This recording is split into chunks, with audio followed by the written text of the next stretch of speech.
Assalamualaikum warahmatullahi wabarakatuh. Saya Rindin Oktariani, calon guru penggerak Angkatan 8 Kabupaten Tasikmalaya. Pada kesempatan kali ini, saya akan menampilkan kegiatan yang sudah saya laksanakan, yaitu aksi nyata penerapan budaya positif modul 1.4. Latar belakang dilaksanakan aksi nyata ini adalah perlunya menumbuhkan motivasi intrinsik di sekolah agar murid mematuhi disiplin positif, melakukan nilai-nilai kebajikan universal dengan nyaman dan bahagia. Tujuan dilaksanakan aksi nyata ini adalah: 1.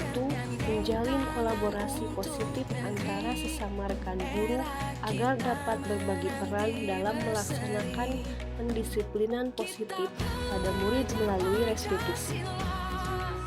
Kedua, menumbuhkan budaya positif di lingkungan sekolah. Diseminasi aksi nyata penerapan budaya positif ini dilakukan pada dua tempat yang berbeda.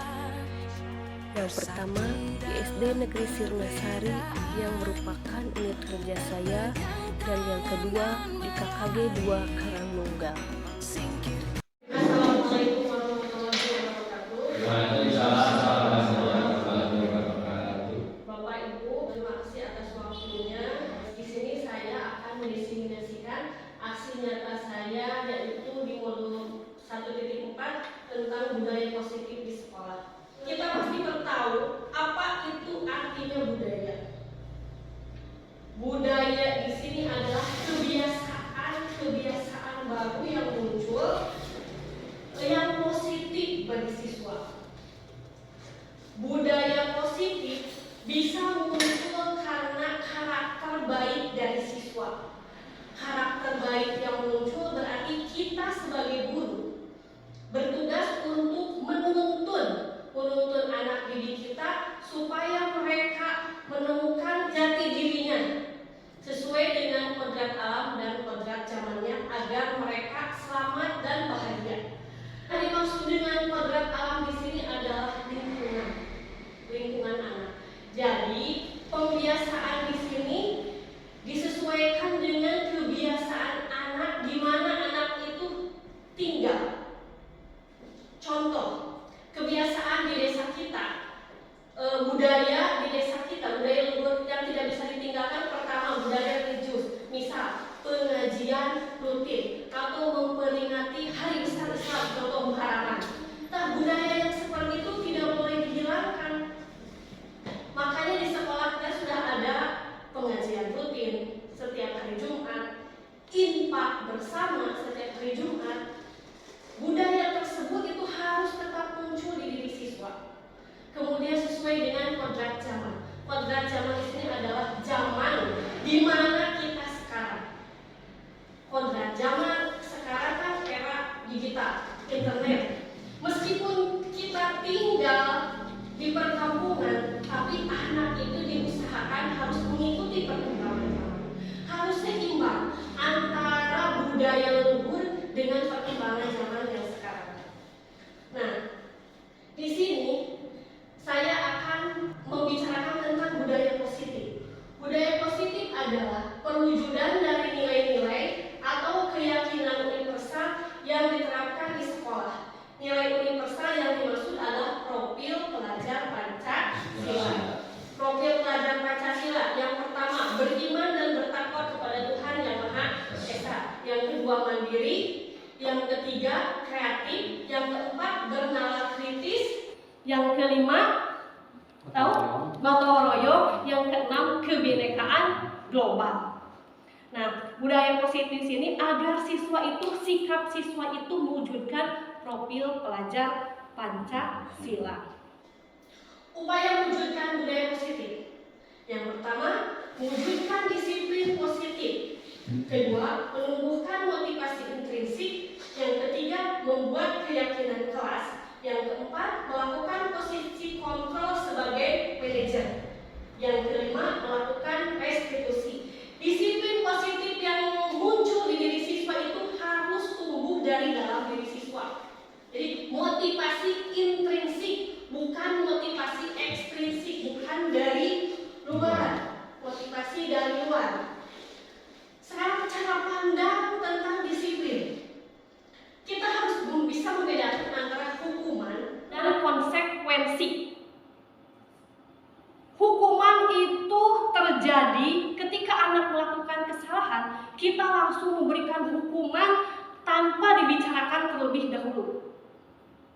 Kebiasaan kita misalkan siswa yang tidak mengerjakan PR, yang diberikan hukuman pada guru apa?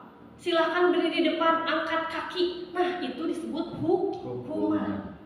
Mungkin nanti yang akan muncul dari perasaan siswa ketika dihukum, satu, mereka akan merasa malu, mereka akan merasa tidak percaya diri. Yang lebih parah, mereka akan dendam kepada kita selaku guru. Cara penerapan disiplin yang baik adalah dari belajar dari kesalahan siswa, dari kesalahan atau dari kesalahan diri sendiri. Motivasi yang kita tumbuhkan itu motivasi dari dalam, menghargai diri sendiri dengan nilai-nilai yang mereka percaya, tuh bijak memberikan penghargaan. Sebenarnya yang kami pelajari di sini, penghargaan itu merupakan motivasi ekstrinsik, motivasi dari luar. Jadi ketika siswa belajar, karena mereka menerima penghargaan, maka motivasi yang muncul adalah saya harus menerima hadiah. Salah kamu memberikan reward kepada anak. Selama ini yang saya ketahui itu tidak apa-apa. Tapi setelah saya mengikuti budaya positif, pemberian reward itu sebenarnya harus ditiadakan. Karena apa? Karena pemberian reward adalah merupakan motivasi dari luar, motivasi ekstrinsik. Kenapa di sini ada budaya positif?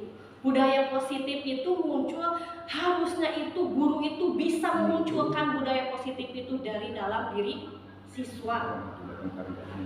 Nah, yang pertama, bagaimana kita akan membuat budaya positif? Satu, ketika kita mulai pembelajaran atau mulai semester sekarang, buat keyakinan kelas, keyakinan dari kesepakatan kelas dulu, kemudian nanti dibikin keyakinan kelas. Kesepakatan kelas itu apa? Kesepakatan kelas itu adalah nilai-nilai yang disepakati oleh siswa dan guru. Bagaimana cara kita membuat kesepakatan kelas? Pertama, ketika kita membuat kesepakatan kelas, kita tanya kepada siswa, anak-anak, kita menginginkan kelas yang bagaimana? Tentunya anak-anak akan menjawab, Bu, saya ingin sekolah yang bersih. Ya, catat, sekolah yang bersih. Sekolah yang bersih itu harus bagaimana? Anak itu harus menyebutkan sendiri. Misal begini kata anak, Ibu tidak boleh membuang sampah di kelas. Tulis. Kemudian tidak boleh mencoret-coret tembok. Boleh. Itu merupakan rancangan dari kesepakatan. Setelah nanti kesepakatan terbuat, kita rubah menjadi kalimat positif. Jangan menggunakan kalimat negatif. Kalimat negatif itu seperti tidak boleh, jangan, awas. Jadi tidak boleh membuang sampah sembarangan. Kita ganti menjadi membuang sampah pada tempatnya. Kemudian anak-anak pasti akan menyebutkan beberapa kesepakatan. Nah, setelah kesepakatan itu terbuat, nanti kita lihat nilai-nilai yang bisa kita yakini di kelas. Beda ya Bu, antara kesepakatan dan keyakinan. Keyakinan kelas terbentuk dari kesepakatan kelas. Pertama kesepakatan kelas dulu, karena kesepakatan kelas bisa berubah-ubah. Misalkan dalam minggu sekarang, kesepakatan kelas kita seperti ini. Karena minggu besok kita akan belajar di luar, maka kesepakatannya akan kita ubah. Tapi keyakinan kelasnya harus itu. Jadi misalkan ini, membuang sampah pada tempatnya, kemudian membuang kartu piketnya, berarti keyakinannya berarti menjaga kebersihan. Kemudian tidak boleh berkata kasar. Kemudian ada lagi tidak boleh mengganggu teman. Berarti nilai keyakinannya adalah menghormati atau menghargai orang lain. Nah, membuat keyakinan kelas tidak terlalu banyak, singkat dan jelas. Di sini ada keyakinan, saya membuat 2 keyakinan kelas 2. Yang pertama, Yang kedua, setiap anggota kelas perlu dihormati. Yang ketiga, setiap anggota kelas perlu menjaga kebersihan. Jadi nilai keyakinannya yang pertama menjaga barang-barang, yang kedua saling menghormati, yang kedua menjaga, yang ketiga menjaga kebersihan. Setelah membuat kesepakatan kelas, kita harus tahu dulu posisi kontrol kita sebagai guru ada di mana. Posisi kontrol itu ada 5. Yang pertama penghukum, yang kedua pembuat rasa bersalah, yang ketiga teman, yang keempat pemantau, yang kelima terakhir manajer. Posisi penghukum seperti ini. Posisi penghukum biasanya menggunakan kata-kata kasar, menghardik. Kemudian akibat yang ditimbulkannya apa? Mungkin anak akan merasa benci kepada kita. Yang lebih parah lagi, anak dendam kepada kita. Hukum. Hei, kunang mana jadi apalagi di depan teman-temannya. Maka mereka akan merasa kehilangan harga dirinya. Masa dipermalukan. Ya, betul, serasa dipermalukan. Itu penghukum. Biasanya menggunakan bahasa kasar, kemudian menghardik, nyerekan atau dia bahasa Sunda. Yang kedua, posisi kontrol pembuat rasa bersalah. Biasanya pembuat rasa bersalah nadanya rendah, tapi kalau seperti ini bahasanya, kalau kamu seperti itu nanti ibu dimarahi sama kepala sekolah loh. Kenapa kamu berbuat seperti itu? Bagaimana kalau nanti ibu dimarahi sama kepala sekolah? Bagaimana orang tuamu kalau mengetahui kamu seperti itu? Nah, di sana ada pembuat rasa bersalah. Jadi mereka akan merasa bersalah dengan apa yang mereka lakukan. Perilaku yang muncul nanti dari pembuat rasa bersalah, satu, mereka akan merasa bersalah. Kemudian mereka yang lebih parahnya lagi muncul perasaan yang dari dalam. Ya, sama seperti tadi, mungkin mereka akan ingat terus.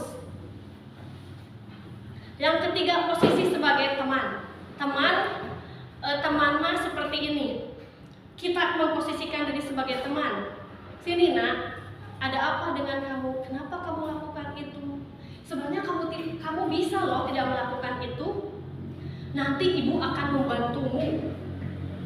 Kamu bisa melakukan yang lebih baik. Lakukan buat ibu. Nah, seperti itu kan mereka itu akan merasa nyaman. Tapi akibat yang ditimbulkan, kadang-kadang mereka ingin melakukan sesuatu kalau kita suruh. Kalau guru lain yang suruh mah mengadaikan buat bersalah, tapi kurang unggul nanti orang ngetek. Kalau posisi pemantau mah lebih daripada menyebutkan aturan dan konsekuensi. Iya. Misalnya, kamu melakukan sesuatu yang salah, nih, lihat di peraturan. Kalau melakukan kesalahan ini, berarti konsekuensinya kamu seperti ini.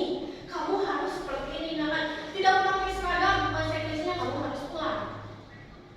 Bahasanya tidak kasar, tapi di pemandu ini lebih ke aturan. Posisi kontrol yang mana yang harus kita lakukan, yaitu posisi kontrol sebagai manajer. Posisi di mana guru berbuat sesuatu bersama dengan murid, mempersilahkan murid bertanggungjawabkan perilakunya, mendukung murid agar dapat menemukan solusi atas permasalahannya sendiri. Nada suara tulus, bahasa tubuh tidak kaku, mendekat ke murid. Nanti kita akan bahas ini posisi kontrol manajer ini di segitiga restitusi. Nah, di sini ada segi restitusi. Restitusi di sini maksudnya mengembalikan perilaku anak ke kelompoknya. Itu kembali mengembalikan perilaku anak secara sadar dari dalam dirinya ke kelompoknya. Di sini ada 3 tahapan restitusi segitiga restitusi. Yang pertama, menstabilkan identitas. Yang kedua, validasi tindakan yang salah. Yang terakhir,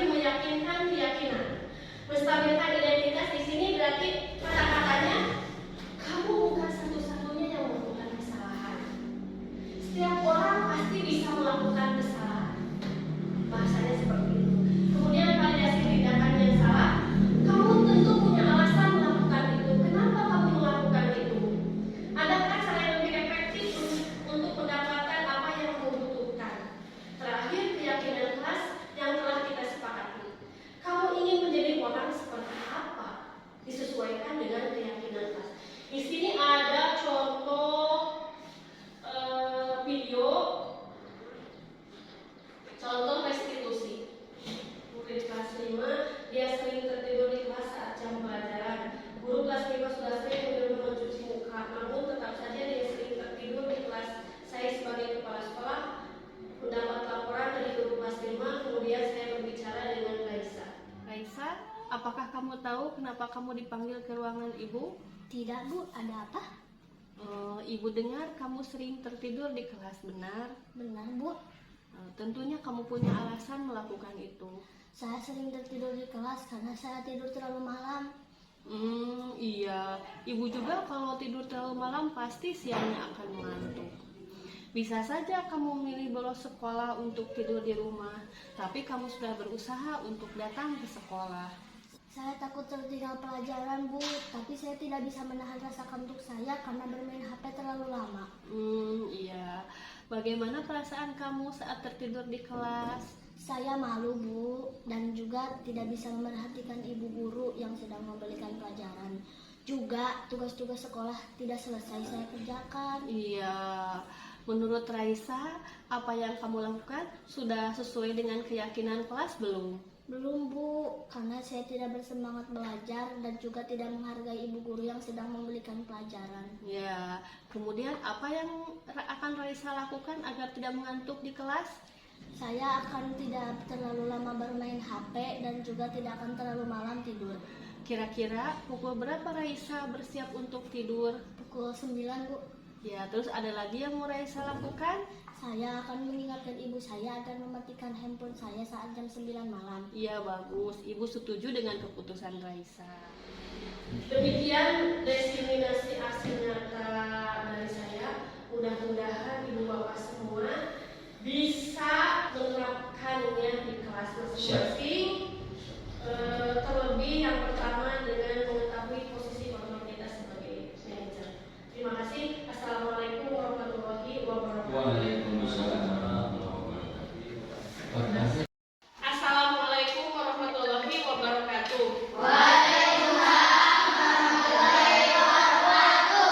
Semangat pagi. Ya, hari ini kita bertemu lagi dengan Ibu. Hari ini kita akan membuat kesepakatan kelas. Kalian tahu kesepakatan kelas? Di kelas 5 sudah ada kesepakatan kelas belum? Belum. Ya, kesepakatan kelas itu sama dengan peraturan yang harus dijalankan oleh setiap warga atau setiap murid yang ada di kelas 5. Kesepakatan kelas itu nilai-nilai yang sudah disepakati dan harus dijalankan oleh murid kelas 5. Ya, nanti ibu bagikan, ini ada kertas, ini kertas, nanti ibu bagikan satu orang satu. Kalian boleh menulis kesepakatan yang kalian inginkan di sini. Ibu mau tanya, kalian menginginkan kelas yang seperti apa? Ya, bersih, yang nyaman, yang wangi, terus yang apa lagi? Yang bagus, nyaman ya, sama dengan nyaman. Yang aman Bu, kelas yang aman. Terus kalian kalau misalkan kelas yang bersih, berarti kalian harus apa? Menjaga kebersihan. Terus menjaga lingkungan, boleh, berarti menjaga lingkungan kelas. Terus kalian kalau mau kelas yang nyaman, kalian itu harus apa? Saling menghormati, kemudian saling menghargai. Kalau ke ibu guru harus hormat tidak? Hargai tidak? Silakan kalian tulis di sini, boleh 1, boleh 2, boleh 3, apa yang kalian sudah nanti dibaca. Tapi ingat, jangan menggunakan kalimat negatif. Kalimat negatif itu seperti tidak boleh, jangan. Ya, berarti kita ganti dengan kalimat yang positif. Contoh, tidak boleh membuang sampah sembarangan. Berarti kita ganti dengan kalimat positif, membuang sampah pada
mengerjakan tugas tepat waktu, berpakaian rapi sesuai aturan sekolah,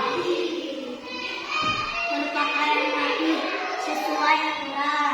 Ya, bagus. Silakan duduk kembali.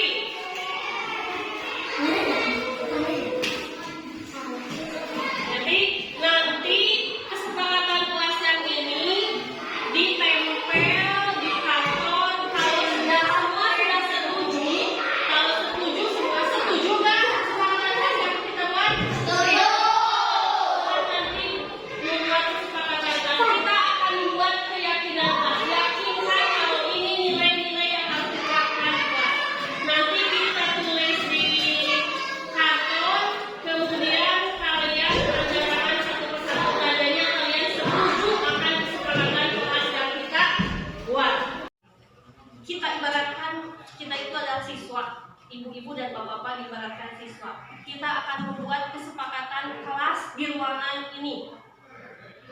Syaratnya kesepakatan kelas itu tidak boleh menggunakan kalimat negatif. Kalimat negatif seperti apa? Seperti tidak boleh, jangan, awas. Semua kita ganti menggunakan kalimat positif. Terus nanti guru akan bertanya kepada siswa, coba kalian menginginkan kelas yang seperti apa? Kelas impian kalian itu yang seperti apa? Sekarang saya bertanya kepada Bapak Ibu, kelas yang diinginkan Bapak Ibu hari ini yang bagaimana? Bersih? Ya. Kalau kelas yang bersih berarti kita harus bagaimana? Tidak ada kotoran. Tidak ada kotoran. Kita ganti kata tidak ada menjadi kalimat positif. Berarti dengan menjaga kebersihan kelas. Kemudian apa lagi? Menjaga kenyamanan. Boleh. Menjaga kenyamanan. Berarti kalau menjaga kenyamanan kita harus saling menghargai. Berarti menjaga kenyamanan. Kemudian yang ketiga apa? Menjaga ketertiban. Menjaga ketertiban kelas. Yang pertama menjaga kebersihan kelas. Berarti menjaga kebersihan kelas. Dua, menjaga kenyamanan. Tiga, menjaga ketertiban kelas. Sudah cukup tiga? Selama kegiatan pembelajaran sampai di silent. Ya, terus apa lagi? Makan minum boleh? Boleh. Berarti apa? Boleh makan dan minum. Boleh? Boleh. Rokok? Boleh. Rokok bagaimana? Berarti ruangan bebas asap rokok. Bebasnya. Terus apa lagi? Tulis. Tuh, menjaga kebersihan kelas, menjaga ketertiban kelas, menjaga kenyamanan kelas, HP di silent selalu belajar. Berbicara ketika dipersilahkan. Semuanya sepakat? Udah, mau ditambah lagi? Mana Betty? Cukup? Sudah cukup? Cukup. Nah, dari kesepakatan kelas yang kita buat, satu menjaga kebersihan kelas, dua menjaga ketertiban kelas, tiga menjaga kenyamanan, 4 HP di silent selama belajar, 5 kelas bebas dari asap rokok, 6 berbicara ketika dipersilakan, 7 boleh makan dan minum selama pembelajaran. Sudah sepakat ini? Sudah.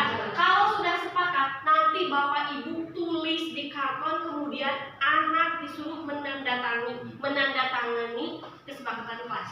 Tempel di ruangan kelas, jeblakkeun.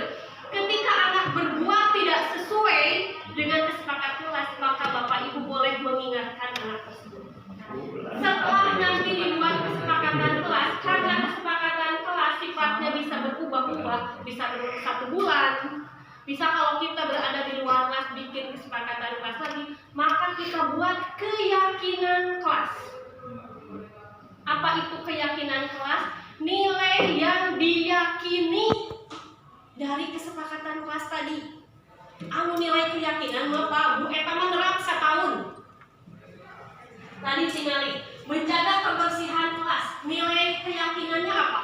Jadi sehat, menjaga bersih. kebersihan kelas, menjaga ketertiban kelas, menjaga kenyamanan kelas, HP di silent selama belajar, kelas bebas dari asap rokok. Nah, berarti keyakinan kelas dari menjaga kebersihan kelas dan menjaga ketertiban kelas itu apa? Berarti menjaga kebersihan. Berarti satu, menjaga kebersihan. Dan kesehatan kan itu. Boleh, menjaga kebersihan dan kesehatan. Kalau menjaga ketertiban dan menjaga kenyamanan, apa nilai keyakinan sama tidak? Antara ketertiban dan kenyamanan sama tidak? Sama. Sama tidak? Iya, kalau tertib pasti nyaman gitu. Tertib dulu baru nyaman. Kalau bersih, kalau tertib pasti nyaman. Nah, berarti kebersihan itu, ketertiban dan kebersihan itu nilai keyakinan sama. Kebersihan dan ketertiban. Kemudian menjaga kenyamanan, HP di silent selama belajar, kelas bebas dari asap rokok, berbicara ketika dipersilakan. Bisa diyakini nggak kalau nilainya saling menghargai? Bisa. Nah, berarti nilainya saling menghargai. Berarti dari Sakti nomor 3, nomor 4, nomor 5, nomor 6, nomor 7 juga sama keyakinan kelasnya, berarti saling menghargai. Saling menghargai antar warga kelas. Antar suku. Nah, dari tina kesepakatan anu dibuat tadi, kesepakatan ayat 10, kesepakatan ayat 8, kita buat keyakinan kelas, nah keyakinan kelas mau robah-robah dugi ke setahun. Nah, oke, misalkan kesepakatan kelas, ya tadi disepakati sebulan ya kesepakatan kelas gitu. Bulan nanti robah lagi dari keyakinan kelas. Jadi nilai anu aya dina keyakinan kelas terapkan karena kesepakatan kelas. Misalkan menjaga kebersihan dan ketertiban kelas, kesepakatan kelasnya apa? Membuat regu piket. Ya, jabarkeun deui karena kesepakatan kelas. Tina nilai keyakinan anu dibuat. Dan nilai keyakinan mah 1 tahun misalkan mau dirobah eta nilai keyakinan. Kurang tinggal ngajabarkeun karena kesepakatan kelas sabudak. Nanti ketika siswa melakukan kesalahan, kita bisa menanyakan kesepakatan kelas naon anu hidup dilanggar nu mana gitu. Pasti murah banget ya Kang. Emot ya. Oh abi teh mikir sampah sembarangan. Terus kumaha kamu mikir sampah? Seharusnya kumaha mikir sampah tadi mana? Ibu kedah nanti abi mikir sampah di tong sampah. Jadi ketika murid melakukan kesalahan, kita ulah langsung nyarekan. Kunaon mana mikir sampah dirinya? Pengen gitu. Harus kan heula. Nilai kesepakatan anu dilanggar teh naon? Terus lamun dilanggar, lamun dia kedah kumaha mikir sampah teh? Oh bu, kedah mikir sampah teh kan. Jadi inti dari budaya positif teh kebiasaan baik di sekolah teh jangan memunculkan karakter baik anak, tapi dalam diri muncul teh. Sanes di luar, sanes gara-gara dihukum, sanes gara-gara dicarekan, tapi muncul dalam diri anak. Tah, eta intinya sama dengan kurikulum merdeka. Jadi tujuannya itu sama-sama berpihak pada murid. Kalau kami sahur Nabi mah ibu, lamun dina kurikulum merdeka mah murid. Nah, itu.